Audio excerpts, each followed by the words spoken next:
Saudi আরবের রিয়াদে investor আসলাম Ahmed মোর্শেদের camera ওয়ার্ল্ডের পঞ্চম শাখা মাম বিজনেস লিমিটেড সিকিউরিটি উদ্বোধন করা হয়েছে। বিস্তারিত দেখুন সৌদি আরব প্রতিনিধি মোহাম্মদ উমর ফারুকের প্রতিবেদনে। সৌদি আরবের রিয়াদে বাতাহ 5 বিল্ডিং আল রাজি বিল্ডিংয়ের 1 নং বিল্ডিংয়ের নিচতলায় লক্ষ্মীপুর জেলার কৃতি সন্তান ইনভেস্টর আসলাম আহমেদ মোর্শেদের মালিকানাধীন ক্যামেরা ওয়ার্ল্ডের পঞ্চম শাখা মাম বিজনেস লিমিটেড সিকিউরিটি উদ্বোধন করা হয়েছে। উদ্বোধনী অনুষ্ঠানে মাম বিজনেস লিমিটেড সিকিউরিটি কেক কেটে অনুষ্ঠান উদ্বোধন করেন। প্রতিষ্ঠানের স্বত্বাধিকারী আসলাম আহমেদ মোর্শেদ বলেন, বাংলাদেশের রেমিটেন্স প্রবাহ বৃদ্ধির লক্ষ্যে সৌদি আরবের সকল শহরে তার প্রতিষ্ঠান কার্যক্রম অব্যাহত থাকবে।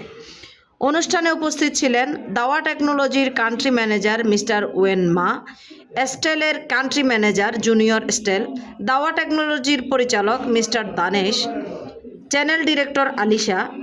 তারা তাদের কোম্পানির পণ্য ও সেবার গুণগত মান সম্পর্কে বিস্তারিত আলোচনা করেন।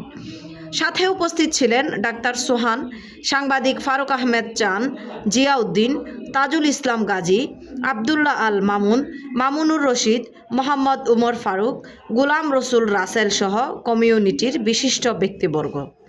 উপস্থিত বিশিষ্টজনেরা প্রবাসী বাংলাদেশিদের কর্মসংস্থান সৃষ্টিতে অত্র প্রতিষ্ঠানের সফলতা কামনা করেন। জাতীয় দৈনিক আলোচিত প্রতিদিন নিউজ ডেস্ক।